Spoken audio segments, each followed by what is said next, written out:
આપણે કયા દિવસ તરીકે જોઈએ છે? નાગરિક માટે કે જે પહેલી અભિરુચિ કરશે ને જવાબ આપણને મોકલો. બરાબર છે, પ્રશ્ન સાચો જવાબ છે. અભિરુચિ કરજે. જે પહેલી અભિરુચિ કરશે એને જવાબ મોકલો.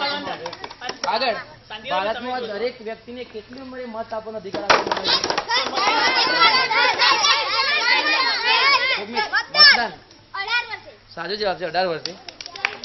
આગળ, ભારત દેશના નાગરિક તરીકે આપણી કેટલીક ફરજો છે, એમાંની કોઈ પણ એક ફરજ જણાવો. આપણે ભારતના નિયમો માનવા વિધાનસભા. આપણે ભારત દેશના બંધારણને ઓળખવું જોઈએ અને તેના નિયમોને અનુસરવા જોઈએ. બરાબર, સાચી વાત છે. ભારતીય બંધારણનું શું કરવું? પાલન કરવું જોઈએ. આગળ, રાજ્યસભા માઇનસ છે ને? રાજ્યસભાના -1 આપજો. આગળનો સવાલ, ભારત દેશના નાગરિક તરીકે તમને કેટલાક હકો પણ મળેલા છે, તેમાંનો કોઈ પણ એક હક જણાવો. ભારત દેશમાં બસ સ્ટેશન કોઈ પણ સુવિધા તેને આપણને ઉપયોગ કરવો જોઈએ અને ઉપયોગ કરવામાં આપણો હક છે. ઉપયોગ કરવાનો હક છે, પણ એની જાળવણીનો પણ હક છે ને? જવાબ સમજો સાચો છે, પણ આપજો. આગળનો સવાલ, ગુજરાત રાજ્યના રાજ્યપાલ કોણ છે?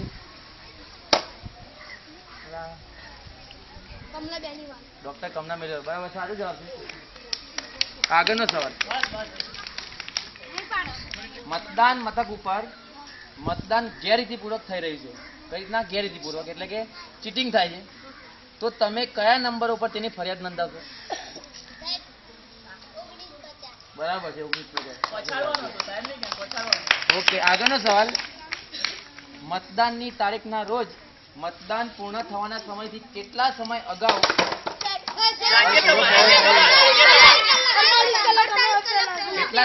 ચૂંટણી પ્રચાર બંધ કરવાનો હોય છે? 40 કલાક. સાચો જવાબ છે.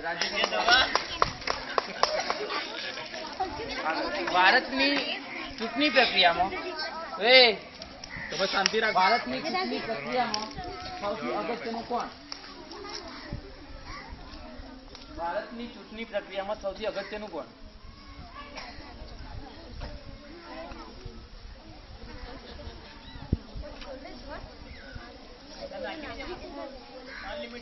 કોણ ન હોય તો ચૂંટણી ના થાય? નાગરિક. યસ, સાચો જવાબ છે, નાગરિક. આગળ, સવાલ બરાબર સાંભળજો ધ્યાનથી. વિપુલ છે, વિપુલ એ મૂળ આફ્રિકા દેશનો રહેવાસી, કે આફ્રિકાનો, પરંતુ છેલ્લા 7-8 વર્ષથી ભારતમાં જ રહે છે. તો શું તેને ભારતનું કાયમી નાગરિકત્વ મળી શકે? વિધાનસભા. હા, બની શકે. બરાબર, ખબર છે ને? કોઈ પણ દેશનો નાગરિક હોય, પણ જો ભારતમાં 5 વર્ષ સુધી વસવાટ કાયમી કરે તો 6થા વર્ષે એને ભારતનું નાગરિકત્વ મળી શકે. ઓકે, ભારતના બંધારણની જોગવાઈ કરી છે. આગળ, ભારતમાં લોકસભાની ચૂંટણી સામાન્ય સંસદમાં કેટલા વર્ષે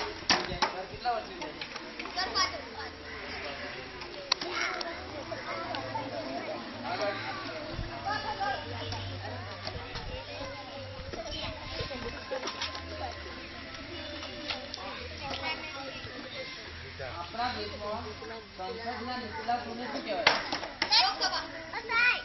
આજ ભારત બરાબર. આગળ,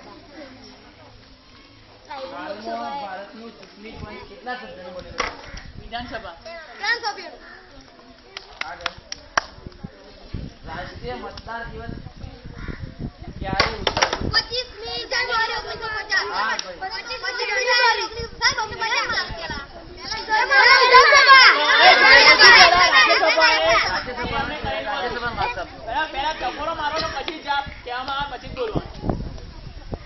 રાજ્ય સરકારમાં મંત્રીમંડળના વહીવટીવાળાને શું કહેવાય? મુખ્યમંત્રી.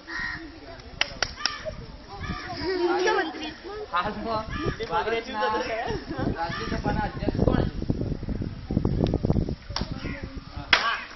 લોકશાહી જવાબ આપો. બરાબર છે, મોહમ્મદ હમીદ અંસારી. સાચો જવાબ. આગળ ગુજરાત તાલુકાનું બસ સ્ટેન્ડ. ગુજરાત તાલુકાનું બસ સ્ટેન્ડ એ કોઈની માલિકીનું છે કે જાહેર જાહેર સંપત્તિ? ભાઈ જોજો તમે આ કોણ પહેલો એ કરે એમ. જાહેર સંપત્તિ. આગળ જાહેર સંપત્તિ છે સાચી વાત. અમદાવાદમાં રહેલું એરપોર્ટ. એક મિનિટ તાલી પાડે જેને કે સાહેબ કે તમે આને પેલો જવાબ બોલો પેલો ગ્રુપનું નામ બોલવામાં આવે પછી તમે જવાબ. અમદાવાદમાં રહેલું એરપોર્ટ. એરપોર્ટ એટલે જો વિમાન લેન્ડિંગ થાય છે ને વિમાન બસ સ્ટેન્ડ હોય એનું વિમાનનું સ્ટેશન હોય એરપોર્ટ. બરાબર? તો એરપોર્ટમાં માત્ર મુખ્યમંત્રી, રાજ્યપાલ એવા જ લોકો મુસાફરી કરી શકે કે સામાન્ય નાગરિક કરી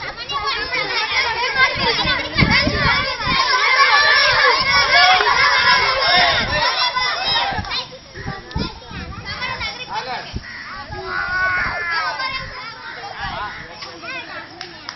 ભારતના રાષ્ટ્રધ્વજનો સૌથી નીચેનો રંગ કયો છે?